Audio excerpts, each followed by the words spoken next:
On today's guide, sometimes it's hard to find time for learning, but with a little planning it can be done. We find out some tips for organising your time. Ever had to write a formal letter but weren't sure how? We'll show you how it's done. And a really useful guide to attending formal meetings. We explain what to expect and some of the terms commonly used at them. Most of us are likely to attend a meeting at some stage in our lives. These can be anything from union meetings to work information meetings and everything in between. Meetings don't have to be formal though. They can often seem more like a group chat.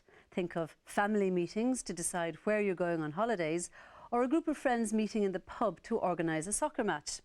But if you're not used to them, formal meetings can seem a bit intimidating. So here's a really useful guide to meetings, which will give you a better idea of what to expect.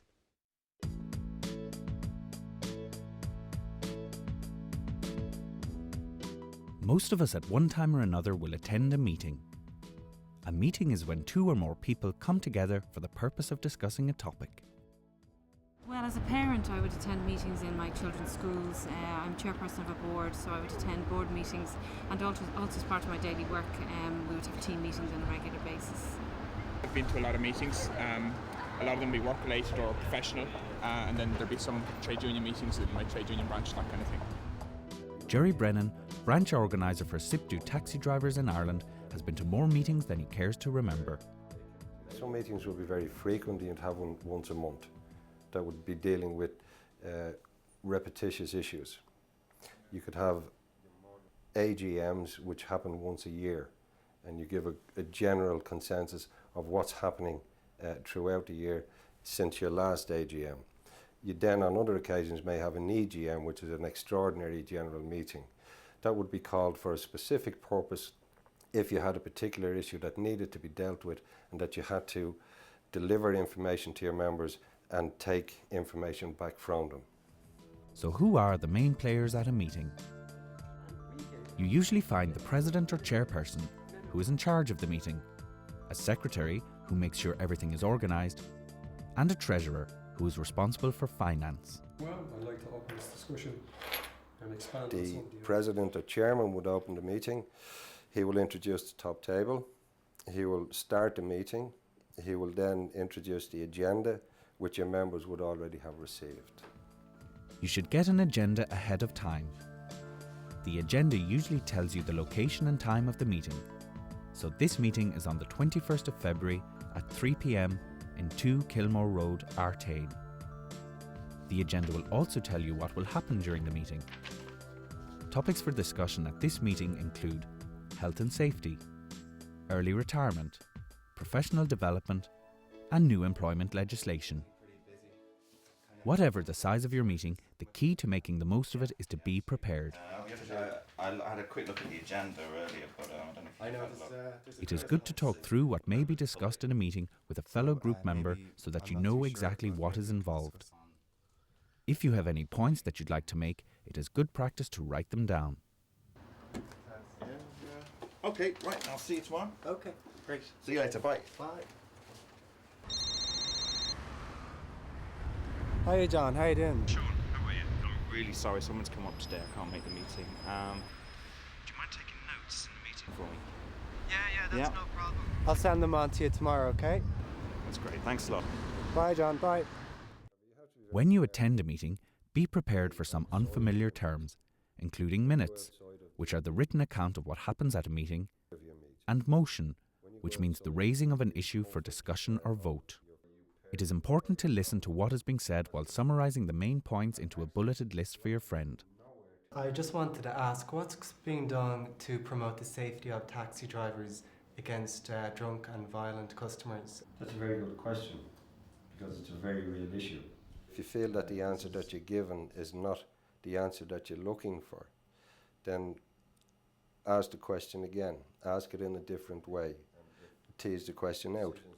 Don't be afraid to ask questions. Remember, the people that you're asking the questions of are the people that you have empowered to make representation on your behalf. After the meeting, write out the notes clearly for your friend, paying particular reference to the points you made and the response you received. Sometimes after the meeting, official minutes are sent out. Minutes are the record of what happened at the meeting. Read them in detail and see if there are any actions for you to do. This is their opportunity to have their say, to influence the policy direction of their organisation and to have a real input into their meetings. Well, our guests today are Marlene Furlong, a literacy student from Kilkenny, and we're also joined by Mags O'Brien, who's a tutor at SIPTU College, where union members can further their education. Marlene, first of all to you, you're a member of a friendship club. We saw about meetings there. What is a friendship club? Well, it's where a crowd of women get together once a week on a Wednesday night, and one week you'd have a game of bingo, another week you could have games. Another week you just have somebody in for a talk about living alone or finance or... Right. So it's a social club? It is, yes.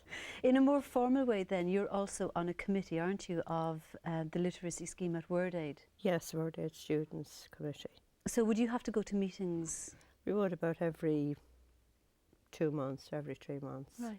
What is WordAid? Well, it's where adults go back to learn how to read and write.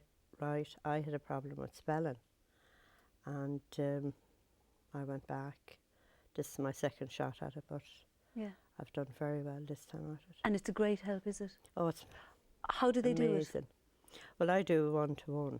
I'm in a one-to-one with my tutor, and we meet once a week. And why one-to-one as opposed to a class structure? Well, I would feel more secure in a one-to-one. I did go before in a group, but I felt I got lost in it. Okay. And can you decide with the tutor, the two of you together, what sort of programme you'll do? Yes. It's up to you, is it? It's completely different in school or anything like that. You pick out what you want to do, and your tutor will go with you. Brilliant. So you can design your own course, really? You can, yes. Fantastic. Yeah. Mags, SIPTU, we hear about it all the time in the news, but what is SIPTU? SIPTU is actually the largest trade union in Ireland. We've coming up to 200,000 members, so we represent quite a lot of people in the workforce, in all areas of the workforce. And how, in general, do you think, how well aware are people of their workers' rights? Not terribly well aware. I mean, obviously, if they're union members, they're probably more aware because they would have information and they would have training. But even at that, the legislation is so complex these days that you would have to be a practitioner to be aware of all rights. And obviously, if you're non-union, well, then you have very little information. Yeah. What is SIPTU College then, and what goes on there? SIPTU College is unique. In fact, it is the only trade union college in the country, but the only one that's dedicated to particularly one union. And what we do there is we teach basic shop stewards courses, for instance.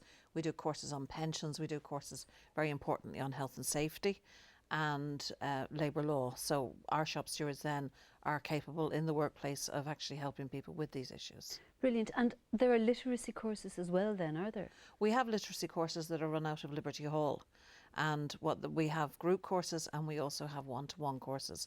So what we do is we train people as tutors and then they work with us, working with people with literacy problems. We also do work with non-nationals on English as a second language. Great. On the literacy courses, the general one, did you find that people who perhaps have a literacy problem and are a member of SIPTU might find it easier to get help in a SIPTU in-house course rather than going somewhere else? Possibly, but the biggest problem we obviously have is getting it out to people that we have those courses, because, you know, we do publicise it in Liberty, our newsletter, and we do send out circulars to people, but unless that hits a notice board in a place of work or whatever, and unless somebody may spot the fact that somebody has problems, we still have the problem about people not wanting to present either. So obviously what we do then as well is we try, if we can, and go out into workplaces. So we have run a number of courses in workplaces. If they're big enough, well, then obviously we can do that there. And that as well. brings people in. Exactly, yes. Now, Marlene, this is your second go at WordAid, isn't it? Yes. What was it? You said it didn't really work out for you the first time, but what was it that made you want to go back again? Well, I was listening to the radio. I love the radio. And me too. Frank McCourt, Angela's Ashes, there was a report upon that and we're talking about it, and I just said I'd love to read that book. And then I started thinking about it and I said, here goes, I'll try it. So I went back to Word 8 then. That's what it was to read very the book. hard, yeah. It was very hard. Did you read it? I did. Did you enjoy it? Yes, brilliant. Did you? Yeah. Have you got other books on your list now that you want to tackle? I have thousands that I have read. If only you had the time. Oh, I do. I make time for me reading. Do you think that things have changed and that people now have more of an understanding of people who have literacy problems?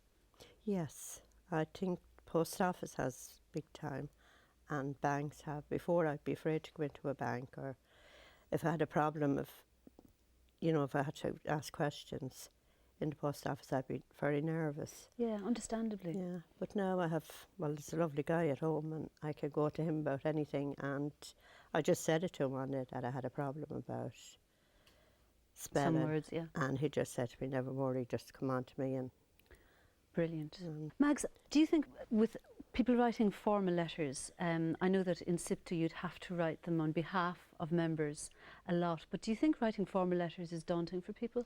I think it is, and I think the problem with that is that the language that's used in letters is unnecessary most of the time. Complicated. Yeah, we could use plain English, and it does daunt people, and it's very unfair because you often find that people neglect answering something and get themselves into all ends of bother because they don't do it. Even, for instance, letters from the bank or something like that. Yeah, and exactly what we all do. But I think if you have a problem with actually writing a formal letter or replying to one, well, then it's only going to make the situation worse. Yeah. Well, unless we write them regularly as part of our job, most of us have some issues with formal letters. Since we don't write them too often, we're usually caught out by things like, where on the page do the different addresses go? Does your address go on the left or on the right? Does it go above or below the recipient address? And how do you sign off? Should you use yours sincerely or yours faithfully, or does it even matter anymore? Well, if you're as confused as the rest of us, you should find this next piece helpful.